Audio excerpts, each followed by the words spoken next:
Good morning, everyone. I'm Cal Raustiala, Director of the UCLA Berkel Center for International Relations, and it's my pleasure to welcome you to another one of our Zoom sessions. Today, we have a very special guest, Peter Singer of New America, and I'll introduce Peter properly in a moment. But for those of you who have attended these or tuned into these before, you know the format, but for others, what we'll do is first hand the screen over to Peter in a few minutes, and he will present for about 20 to 25 minutes. And then he and I will have a brief conversation between the two of us. And then I will pose questions sent in by you and the audience. So please use the opportunity during the talk to send in some questions, and I'll choose amongst them, and then we'll wrap in about 1 hour. So that's our format. As usual, these sessions are recorded and they'll appear on YouTube. So let me introduce Peter. So first of all, this is an unusual event for us in that this is not an academic book or a talk about current events, but in fact, a novel about the future. And what's interesting about this novel is that, and I've read it and I recommend it strongly. And before I go any further, let me emphasize at the end, we're going to have a slide that will provide details on I believe, 35% discount, or at least a large discount from the publisher for any of you who want to purchase the book, and I urge you to do so. But it's a novel about the future written by someone who is really one of the nation's preeminent futurists. Peter's a fellow at New America, chief strategist, a longtime author, thinker, analyst of issues around security, warfare, technology, and other issues. He's a friend and partner of the Berkel Center, someone I've known a long time, and someone whom I think many people turn to think about what the future of conflict, and in this case, even of just kind of societal structures will look like. And so this novel provides an opportunity to explore those issues in a kind of fun and engaging format. So it's really a pleasure to have Peter here. And with that, I'm going to turn the screen over to him. Thank you, Peter, for coming on. Oh, well, first, thank you, Cal, for the incredibly kind introduction. And also to just everybody working behind the scenes at the Berkel Center. You'll have been amazing partners to New America, where I work at, but also me personally. And so just really appreciate it. And also want to thank everybody who's joining us remotely today. And yeah, so the book that Cal talked about, that's just out, called BurnIn. And as I'm doing this, I'm going to try my own BurnIn, which is to ensure that our technology allows us to work here, because I know at a certain point you go, oh, we'll get tired of looking at my face. So hopefully you should be seeing the screenshot of the overall presentation. BurnIn is a new kind of book, but the starting point for it was actually a prior book that I did, a nonfiction book that I spoke many, many years back to the Berkel Center about, which was a book called Wired for War that came out in 2009, so a little over a decade back. And it looked at how the once science fiction of robotics was now being used in our wars. I mean, think about it this way. Our forces that went into Afghanistan in 2001, the US military had only a handful of drones, unmanned aerial systems. None of them were armed back then. And we had 0 unmanned ground systems. Now the US military has over 22,000 of these systems in it. But we're not the only one. Nations that range from allies like Australia and Britain to adversaries like China, Russia, Iran, are all not just starting to use this technology, but wrestle with all of the ripple effects that come out of it.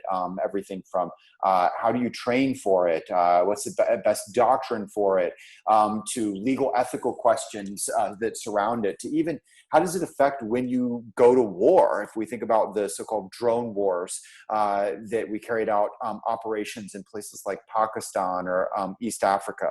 But that's where we were. Over the last 10 years, we've seen all sorts of changes since. One has importantly been in the form of the technology itself. You could think of these earlier versions as almost like the horseless carriage. What it was not, horseless carriage, unmanned, rather than what it is, automobile, robot. And as you move away from that kind of vision, it weaves into the design. You go from just, pulling out the seat for the pilot in the cockpit, so you get all sorts of these different kind of forms in real world robotics. That also means that you can think about fundamentally different sizes. They might be teeny tiny, they might be huge. This system is the size of several houses. But the biggest change, though, is not in that sort of physical form. It's in the software, what runs, what operates it, where the technology is becoming ever more intelligent and autonomous. This is the Navy's new robotic jet, MQ-25. Now, it can fly faster, it can fly further, these kind of physical changes. But the real difference is that it's smarter. It can do more on its own. It can do, for example, what any Navy pilot will happily tell you is the toughest pilot task of all: taking off and landing from an aircraft carrier on its own, flying mission sets on its own, like air-to-air refueling, collection of intelligence too. It's going to be armed. And I love that the reality of this came out before the mythology of Top Gun 2. But the point is, it's not just affecting the military side. And my sense is that there is a larger story going on, not just in terms of the technology and in the military, but in the story of humanity itself. Think about it this way. Over the last generation, everything that we saw play out in war moved even faster in the civilian world when it comes to robotics and AI. Industrial robotics, 300% growth rate. Software, 2001, that was Arthur C. Clarke's vision of AI. Well, since then, we've seen AI disrupt everything from finance to medicine. But most important, we're only at the start of this. There's no other area of technology where we are seeing as much promise, is being funded as deeply, involves as wide an array of players as this, where the cutting edge of hardware and software come crashing together. For example, in spending $153 billion by one study, with an annual creative disruptive impact of $33 trillion. The participants in it range from the leading militaries, the U.S. military national defense strategy, to some of the most powerful nations. China, for example, has said that it wants to be the world leader in AI by the year 2030. But it's also on the company side. All of the leading companies within the Fortune 500, from Google, Baidu, Facebook, you name it, but also non-traditional tech companies. Both McDonald's and John Deere each respectively bought up a leading AI startup because they see AI as the key to the future of tractors, the future of fast food. That part of buying up a startup points to what's playing out in that community. All the different companies that want to be the next Microsoft, the next McDonald's, they're at play in this. In fact, the founder of Wired magazine said, quote, "I think the formula for the next 10,000 startups is to take something that already exists and add AI to it." Now, this was already all in play before the coronavirus pandemic, but it's only been accelerated by it. We are seeing a move forward. In some ways, it's a move forward, a jump ahead to where we thought we would be at the point in the future, but to getting faster there. For example, I'm very familiar with the realm of telemedicine.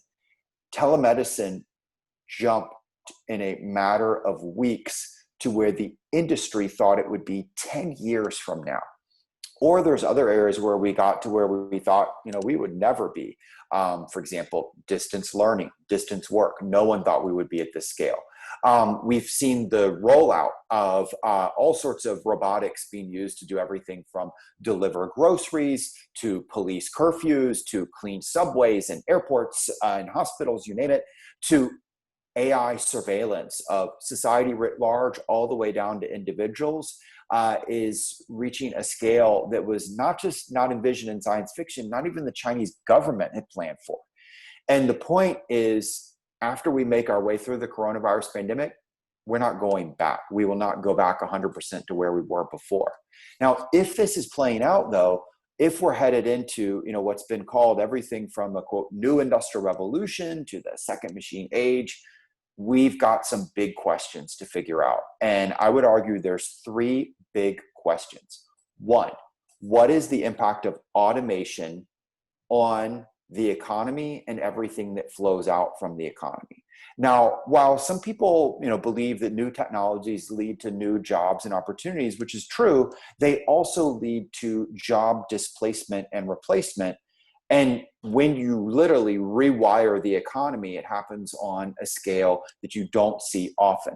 And there's all sorts of different research on what this scale will be. I actually assembled a database of over 1,300 of these different reports and projections. At the high end, you had Oxford University that looked at 702 different jobs and found that 47% of US employment was at risk for reduction or replacement by robotics and AI over the next 20 years. Now, McKinsey looked at the similar trends and said, no, Oxford, you're totally wrong. It's not going to be 47%. We found 45%.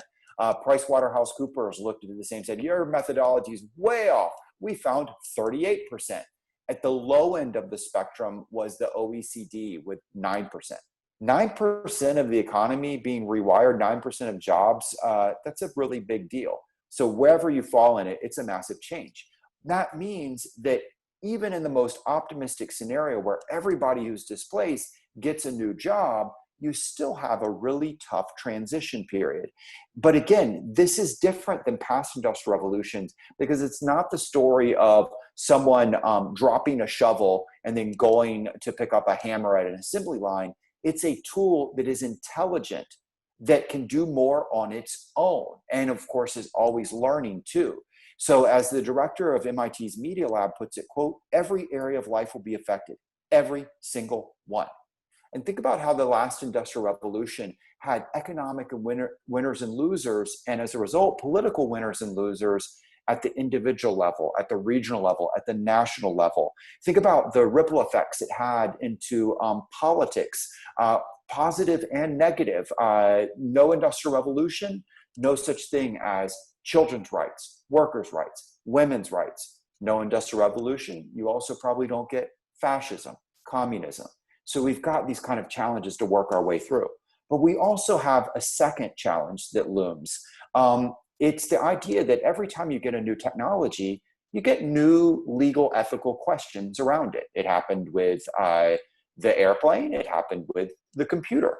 Same thing is happening with robotics and AI, except, again, because it is intelligent and more autonomous, you get new legal, ethical questions that we really never dealt with before. And they're of two types. One, machine permissibility. What should this tool be allowed to do on its own? And the second is machine accountability.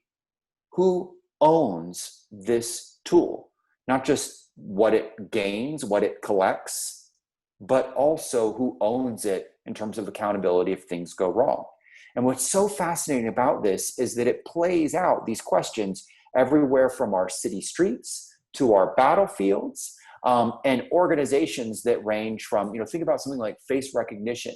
Organizations utilizing it range from the military for targeting, to the police forces, to businesses that range from tech companies to Kentucky Fried Chicken. And those questions have to be answered in terms of everything from, what's the proper application to what about privacy in a world of not just Big Brother, but Big Colonel. This leads to the third set of questions, new security questions. You have a scale of collection on us and society writ large like never before. But also when you add in AI, it's not just about history and identification, it's also about prediction and influence. So take something like face recognition. It matches that person's face to an identity, but it's not just saying, oh, that's Peter, whether it's Peter entering a train station, Peter going into a Starbucks, Peter being accessed by a police officer. It's then matching that data to everything that we can collect about Peter in his history, every social media post he did, healthcare information, movement data. But again, with AI, it's not just about me as an individual, it's about prediction of what I might do next and people like me might do next to then influence and shaping what I might do next. But we also see new security questions here again, like never before. When we've thought about cybersecurity, for example, it's been mostly about theft of information, theft of intellectual property, theft of credit card data. Now we move into, as we wire up the network of things that are out there, we cause physical effect with cyber attacks. As an example, just a couple weeks back, we saw targeting of chlorine levels in Israeli water. Now, I don't want to plot spoil the book BurnIn, but if you think the water treatment plants in the US that are primarily run by mom and pop sized companies and local city governments, if you think they've got better cybersecurity than the Israeli government, I have really, really bad news for you. But again, it's not just these new kinds of attacks. Go back to the first issue, it's also new ideologies that might even spawn violence of a certain kind. The last industrial revolution, for example, spawned the Luddites, which were early craftsmen put out of work by factories who then launched what we would call a terrorism campaign. They assassinated factory owners, roadside ambushes, mass street riots. Ultimately, the level of violence in Great Britain from the Luddites reached such that more of the British army was deployed to suppress the Luddites than was deployed to fight the US Army in the War of 1812. Kind of puts us into place of what they thought was a bigger strategic problem. Now, real rapidly though, if these are the three really big problems that we have looming, we've got three problems in how we face them. The first is that not enough attention is being paid to them because it's not well understood and it's often thought to be well off in the distance. And you can think about this either in a numeric way or an anecdotal way. And in a numeric way is they did a survey of leaders and 91% of them said, of all the technologies out there, what I just talked to you about, AI, automation, this is the most important. This is the game-changing one. 91% say that. And here again, you see it woven into corporate strategy, government documents, you name it. But 17% of leaders say that they have a familiarity with it, let alone awareness of all these dilemmas and application problems that I laid out for you. And if you know leaders, 17%, that's probably them being a little bit of higher estimates of if they say they understand it, it's probably lower. But even if they're being honest, that is a massive delta between 91% saying this is the most important and 17% saying I have just a passing familiarity with it. You also can see this anecdotally, as you see in the quote from Trump's Secretary of Treasury, who said it's not even on our radar because it's not going to be an issue for, quote, 50 to 100 more years away. That is proven false. In fact, not just for the distance of 50 to 100 years, it's false because it's already been an issue. For example, 85% of manufacturing job loss over the last 2 decades has been to automation, not to outsourcing. A second issue is that when we do talk about it, weirdly enough, for it being about networks, we treat it in a stovepipe manner. People who are interested in the future of work are different than the people who are interested in the future of war, are different than the people who are interested in law and ethics, different than the people interested in cybersecurity for the Internet of Things, et cetera. And then finally, and very relevant to most of you all's placement out in LA, is from the world of fiction. There's an irony that we are on the 100-year anniversary of the creation of the word robot. And it was created for what we would call an early science fiction play in 1920. And it took the idea of, it was the Czech word for servitude, and it was used to describe this fictional idea of a mechanical servant who wised up, grew intelligent, and then rised up, revolted. And ever since, that story of a robot rebellion is woven through all of our science fiction and pop culture, the Terminator movies and the like. Now, that would be fine if it stayed within the realm of fiction, except the third problem is it shapes our real world understanding of it. It's shaped everything from the massive attention given to killer robots in everything from Pentagon discussion to debates in the United Nations to over $5 billion spent by Silicon Valley tycoons and university research programs on the existential threat for dealing with robots. Now, maybe one day we're truly going to have to wrestle with, do we fight or salute our metal masters? But in your and my lifetime, the real issues are those three that I talked about, of going through the real world applications of robotics and AI and living through not a robot revolt, but an industrial revolution. And this leads to the project that we've launched called BurnIn. BurnIn is a book that is trying to go after this in a very different kind of way. The name for it is taken from the concept of a burn-in, is when you push a new technology to the breaking point in order to learn from it. And so what we've tried to do is bring together a novel and nonfiction into the same form. So BurnIn is a techno-thriller. It follows the story of a hunt for a terrorist through the streets of Washington, D.C. of the future.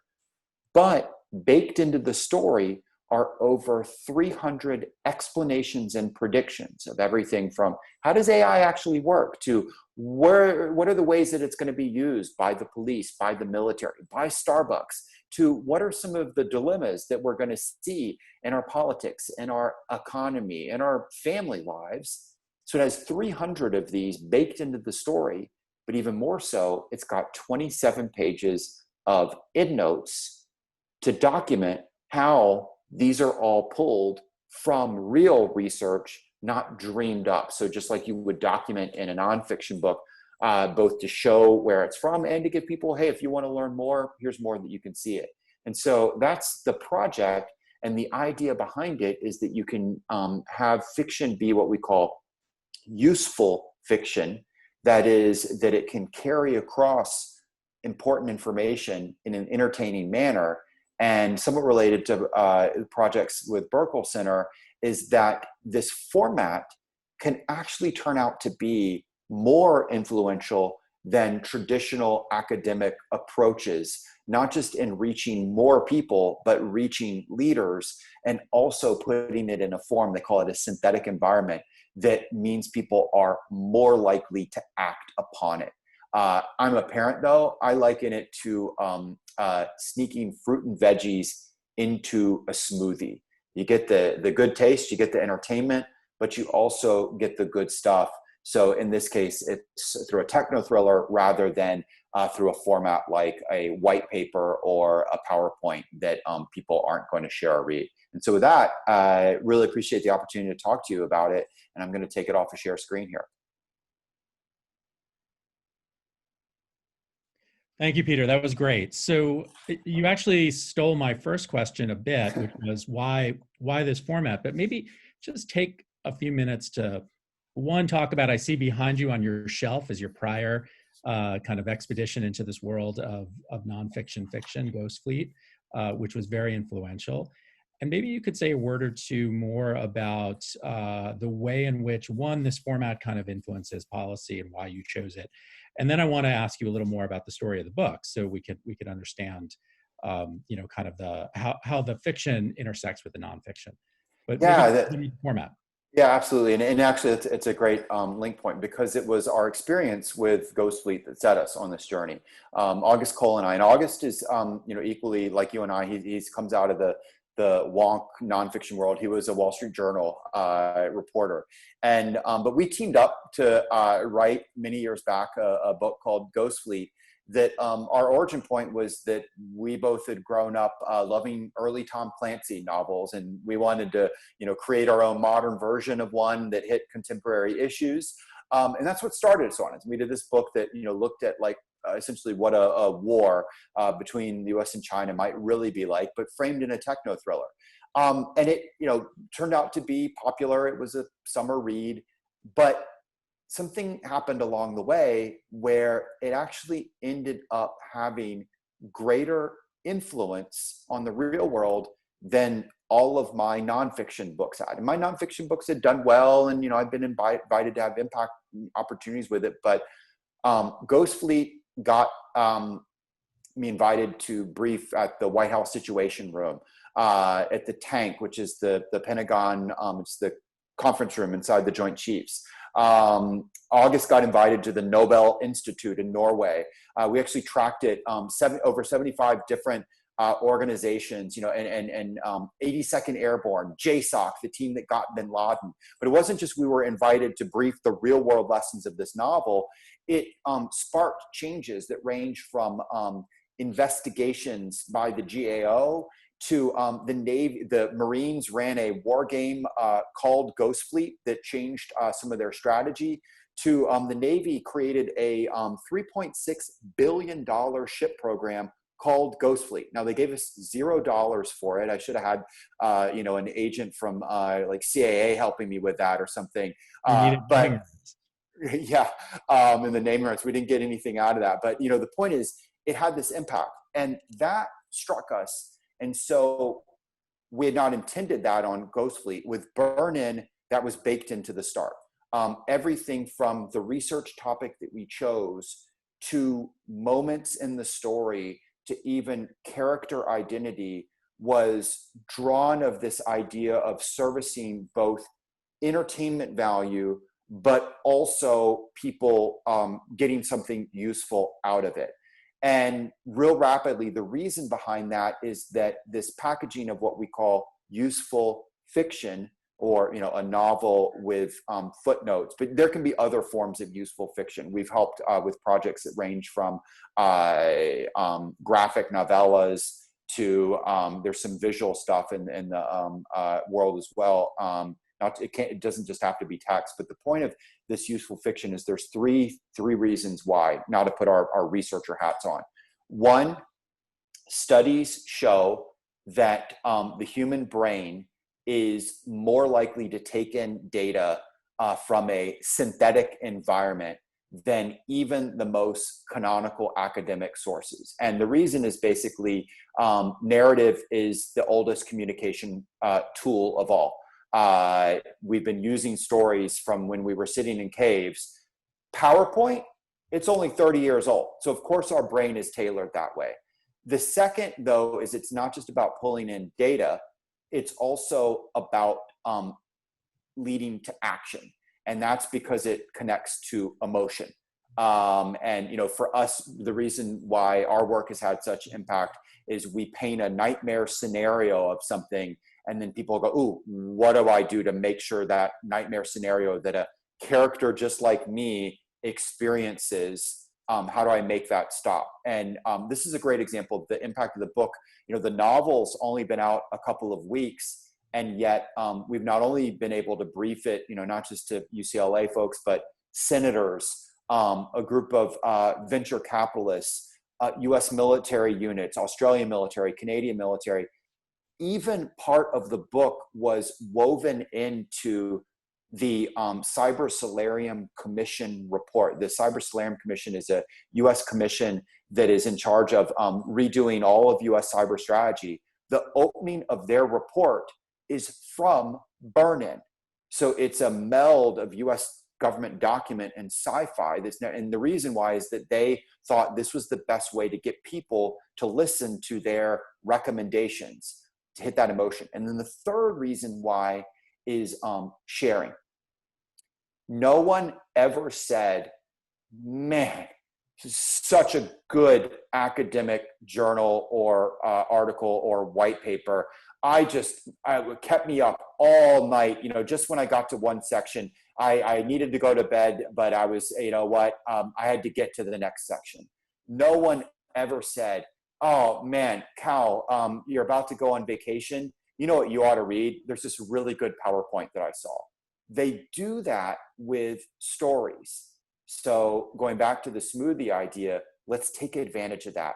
And let's do it in a way that shares the story, but has baked into it something useful.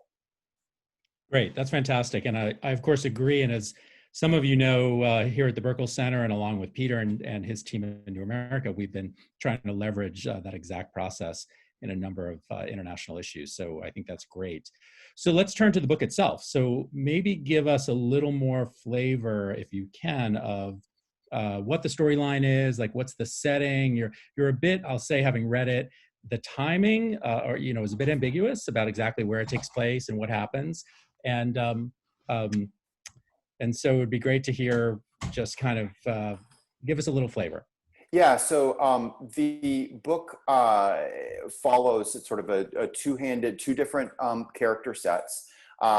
We follow on one side our heroes, Keegan, who is and actually this is another slightly, once we had gambled with combining fiction and nonfiction, we gambled in another way, so to speak, in that Keegan is a very different character than you normally see in techno thrillers. That's one of the big differences, which is something that's too rare in techno thrillers, and normally when there's a female character, they're the 1B to the male hero.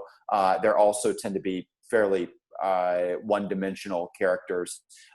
Keegan is a former Marine turned FBI agent, but also a mom of a 5-year-old and a wife in a marriage that's not doing too well, connecting to some of these trends that we talked about. Husband was lost job, automated, and he's not dealing well with it. It's having effects on their marriage and the like. And we follow Keegan as she's assigned a new partner, a new kind of technology to test out. But then Keegan, as she travels through Washington, D.C., we get to see all of the different places. What is it like at a train station? What is it like at a Starbucks? What is it like in your condo? And through that, we get to experience the issues and dilemmas. But she is on the hunt for a new kind of terrorist who is essentially holding the city hostage by going after cybersecurity vulnerabilities that were not possible in the past, but here again are drawn from the real world. Don't want, the difference of nonfiction is in fiction, you don't want to give too much away, but basically he has shown how to recreate micro versions of the 10 biblical plagues and what should through cyber means, and to scare people, so to speak, in the real world, is that we can document how each one of these is drawn from it, either from things that have already been happened or where it happened accidentally and someone might do deliberately. And so you get that two-handed story. But then, just like Moby Dick is not really about the hunt for a whale, there are underlying themes that are surfaced by this in terms of what people need to know, key dilemmas that we all will be facing moving forward. So that hopefully the pull from it is, some people, it will just be pure summer read. We can plot spoil by saying there is no coronavirus pandemic in it. You can enjoy it. You can have that kind of escapism, but hopefully it does provide things that are useful and frankly, useful because of what I was talking about before. Many of the issues that were already there, the pandemic accelerated them. So a different way of thinking about it is the dilemmas that our characters deal with are going to come true more rapidly in the real world, in part because of the pandemic. One thing that I'll add in that is been a little bit, not a little bit, it's very disturbing to me, is that I knew the technology aspects of it would come true. What I was not ready for was some of the dystopian aspects of it. And so, for example, there's a scene in the book where a militarized perimeter fence has been thrown up around the White House. And in the book, it was exactly at the location where it was in the real world in DC. I live in DC. Or there was another scene that we thought was the ultimately dystopian of riot police gathered around the base of the Lincoln Memorial. And that happened 1 week after the book came out. So, that's been the sort of striking, was like, I knew one part would come true. I was not mentally and emotionally equipped for the other part to come true. Yeah, that's amazing. Disturbing and amazing. So on the PowerPoint that you showed us, you had a number of different issues that you raised, which obviously related to topics in the book, but also topics that have been the subject of a lot of attention by many people, many disciplines. You and I are not economists, but one of the things that kind of runs through the econ debate around this is, is this time different? And how is it different? And you pointed to the Luddites. And what's interesting about the story of Luddites is, at one level, it could be a parable about how really nothing changes. New technologies come in, and the buggy whip industry was really upset about the car. And guess what? Now we have the automotive industry. And so isn't this just the same thing? And obviously there's another side to that, which I think you are more inclined to believe based on what you said, but I want to kind of press you on that, which is that this time actually is different. And it's really different in a meaningful way. And it's not just different for warfare, where obviously there are technologies that are truly distinct, starting with nuclear weapons and moving on, but also just more generally for societal purposes. So say a little more about where you come down in that debate. Yeah, so the first is that I think, and often because they tend to look at it through, again, going back to that problem of one lens, is that even if they are right and it's just a repeat of the past, they miss how challenging, frankly traumatic it means to go through an industrial revolution. Where they're like, we'll see more jobs at the end. You're like, yes, but you have this like 30-year period of transition. Not everyone easily moves over, but more you think back to the last industrial revolution, here again, it was wrapped up into the story of everything from, positives, as I mentioned, like, workers' rights, children's rights, but you get fascism, you get communism. Think about the story of the Industrial Revolution, how it's wrapped up within the story of our Civil War. Literally they were called compromises. You had political compromises between the North and the South that essentially became frayed as the North industrializes and changes and the South is holding on to slavery. But it's not just in origin, the story of the fighting of the Civil War. The reason the North wins is because it's this massive industrial power. So, what I'm getting at is that one, even if they are right, because they tend to look at it through only one lens, they miss, hey, it's going to be really challenging to go through this, all the more that we're in a nation right now that is more divided than ever, politically, economically, socially. So these would be challenging enough. We add that in. But then the second is, as you noted, I don't think they're right in that it's an exact repeat. The credit of the quote of history doesn't repeat itself, but it rhymes. So it's slightly off. And so, yes, there are some similarities, but it's, again, a very different kind of technology in that it's intelligent. It's not just able to do more, but it's also a learning machine. So it's constantly evolving. And that's true whether you're talking about its impact on medicine, warfare, policing, you name it. And so one of those, themes that I talked about in terms of the underlying questions of the book is that, no, it's not the same old story of robot revolt against us. Instead, the core question that our character has to figure out, but also our society has to figure out, and our individual organizations, whether it's thinking about it in policing. A couple of days ago, I had a conversation with a group of investment bankers. Each of these realms have to figure out, what does the human-machine relationship look like? There are lots of different forms of it. It might be delegation to machine. It might be partnering, and there's different forms of partnering. But whether it is in banking, policing, whether it is in education, what does that relationship look like? Where is it most effective? What are we most comfortable with? That is a core dilemma moving forward. And then the second is that we have a constant tug between security. You think about it as like a square: security, profit, convenience, privacy. And whether it is face recognition deployed by police or by Kentucky Fried Chicken, or the apps that your kids are allowed to use or not, you have to figure out where within that square you're most comfortable with. And if you are not making that decision, someone else is making that decision for you. that they believe, more profit at the cost of privacy or more security at the cost of, and again, we see that debate playing out in everything from your kids' toys apps to coronavirus tracing.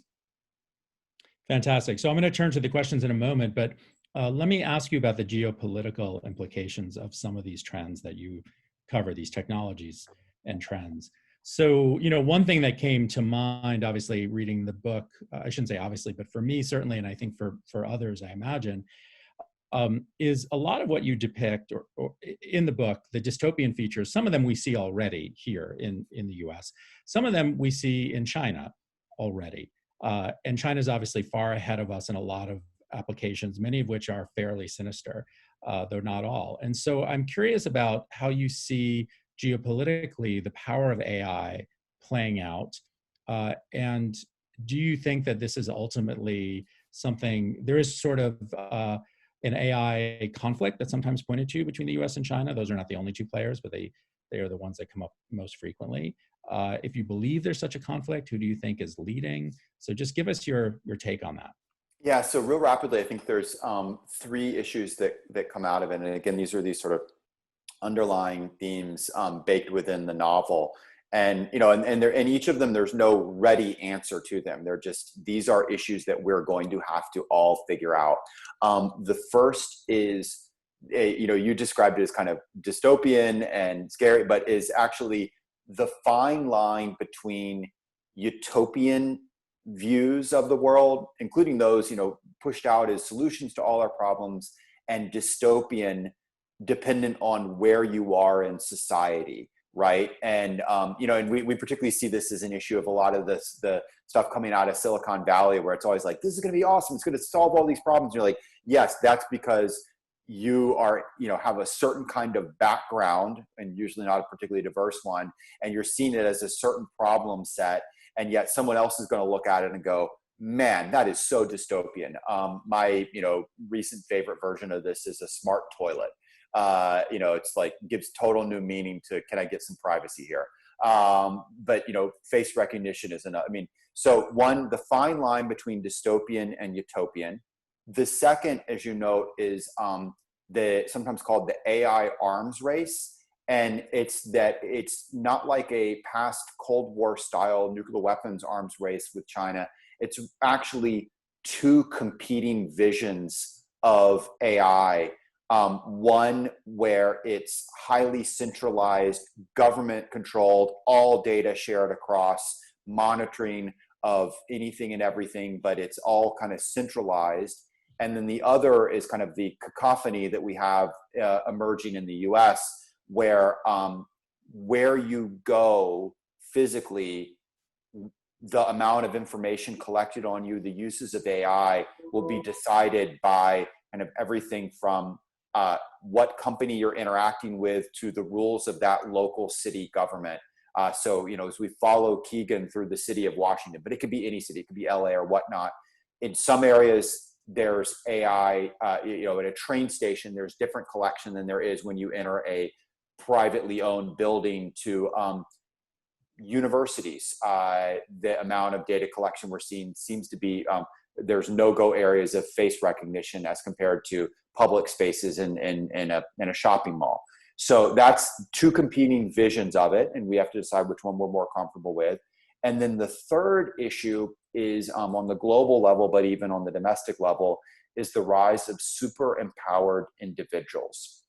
I don't mean like Avenger style superpowers, but more kind of like Tony Stark without the Iron Man, and that you will have individuals who will have the power and influence that states dreamed of in a generation past.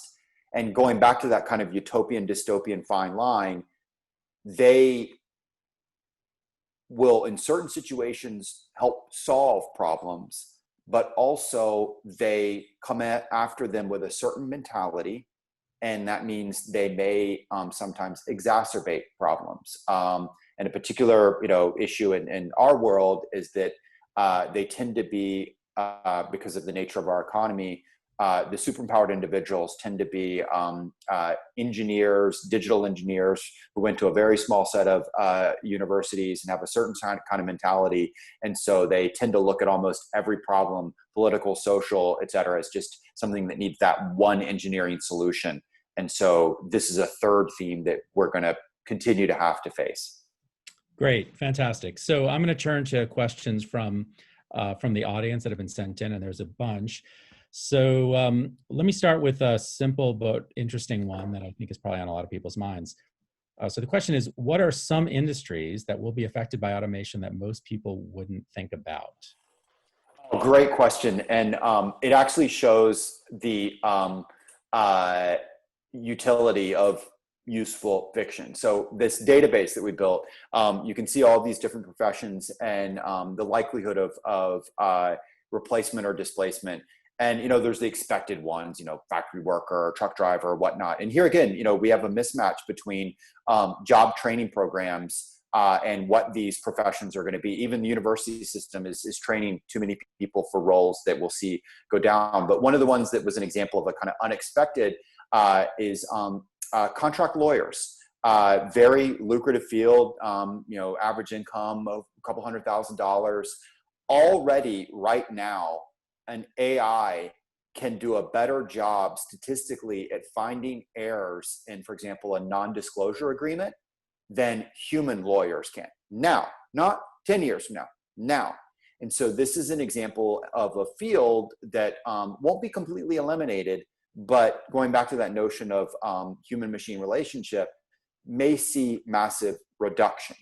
Now, you can see these kind of numbers, and this comes out of things like a McKinsey report and PricewaterhouseCoopers and Oxford University. Those numbers, though, to me, don't become real in the same way of making a character in the story a contract lawyer. And so you see everything from, oh, wow, it's, not just factory workers that are being replaced, but wow, what does it mean for someone who went to a great school, got good grades, got a great paying job? They did everything the right way. And then that's pulled out from underneath them. And suddenly they're now doing remote gig work. And here again is another example of gig work's been talked about as a solution set, but not if you play out what's the effect on your family, your marriage, your politics. And so that's an example of kind of an unexpected area that when you play it out in a synthetic environment, I think you don't just get a more compelling character for a book, you also get to understand the dynamics of something real. Agreed. I would just add one of the things that I've always found most striking, one of the examples I found is actually journalism. That many stories about simple things like like the sports page, what happened in the Yankees game, or even the weather, some basic things are now literally produced by AIs. An editor might look quickly to make sure that there's no hitch in that process, but they're basically just generated. And on the lawyer side, as a lawyer myself, I think you're absolutely right. That's happening. We see that.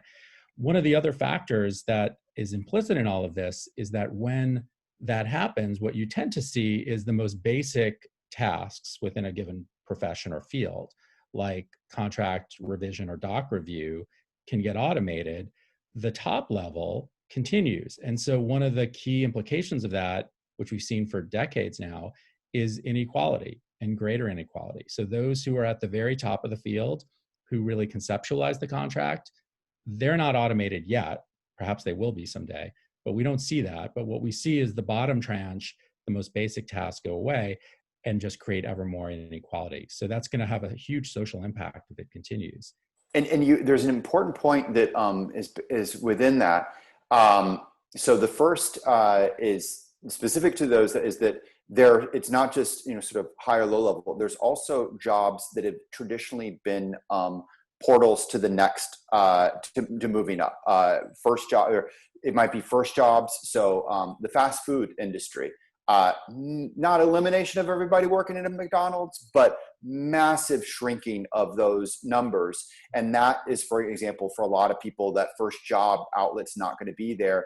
To the legal field, an example that we've seen is massive reduction of paralegals, which was a entry point for many people to then get to the next level. But more broadly, I think of the quote from the science fiction writer William Gibson.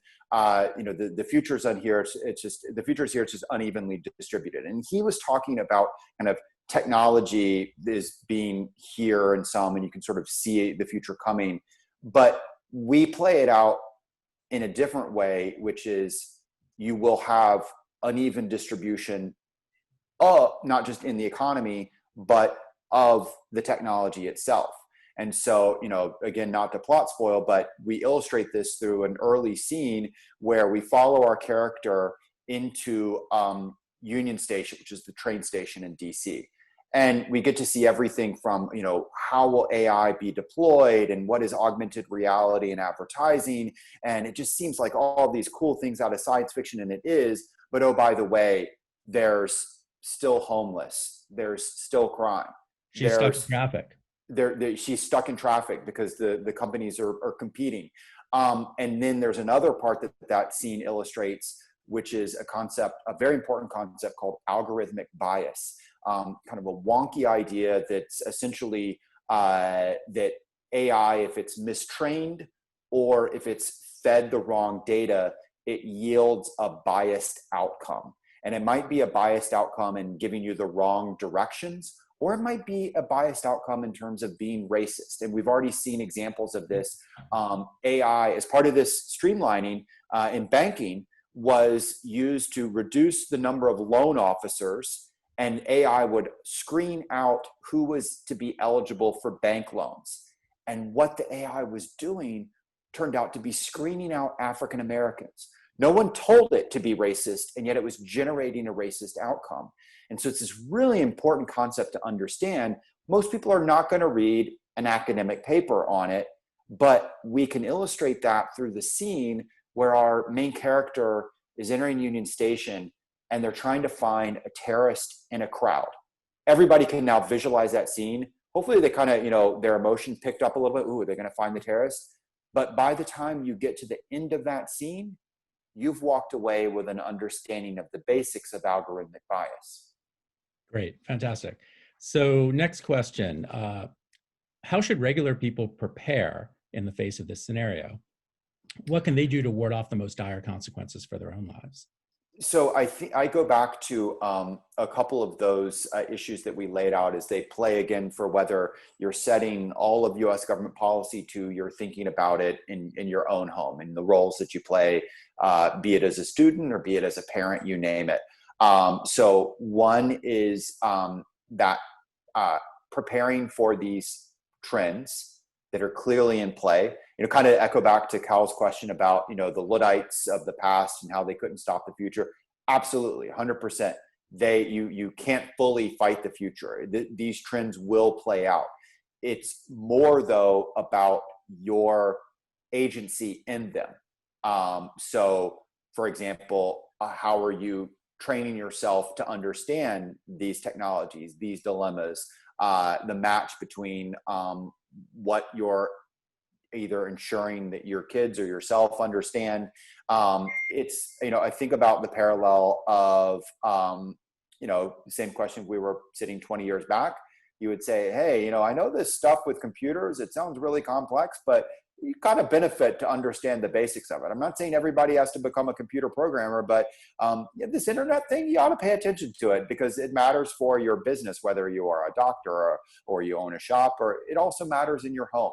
Same phenomena here in terms of its positive uses, but also the new kind of security risks. So it's ensuring that there's a match between the issues that you're soon going to face and how you're educating yourself or those that you care about. The second is to go back that I talked about of that kind of, this is the problem of being remote, but that square of the competing priorities of privacy, security, profit, convenience.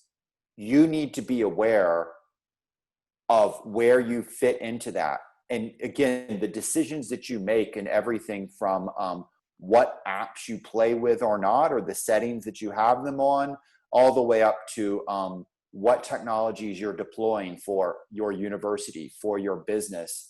You need to decide for yourself where within that square you're going to emphasize the most, and understand there's a constant give and take between it. And so having an awareness of that will allow you to do it responsibly and emphasize what you care most about versus someone else deciding for you, and as a result, maybe taking advantage of you. Great. So next question relates a little bit to some of your past work as well. So the question is, are you concerned with the unintended consequences of military AI in that we become even more inured to human suffering? For example, the recent destruction of Syria. So in other words, will this technology in the warfare context, I guess a corollary would be, would it lead to even more war? Not only that we're inured to the suffering, but will it make war and conflict more likely?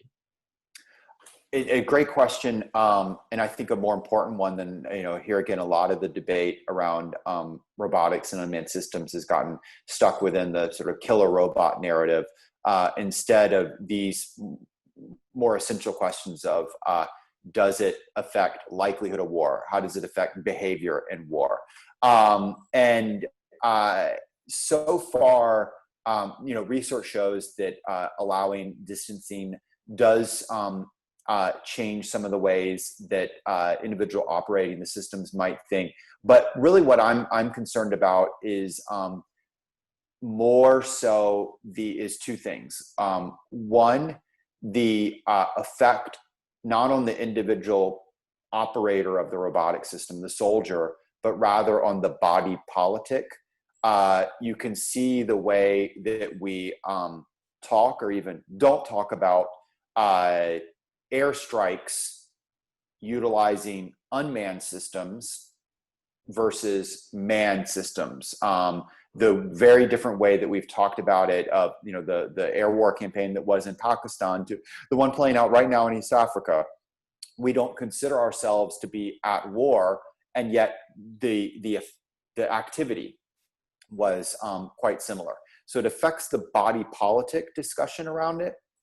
But the second, and I think this is not just a discourse on war, but it also plays out in policing and the like, is that there is a repeated pattern of rolling out the technology, not well understanding the ripple effects first, and second, not having a system of accountability for if the ripple effects are bad.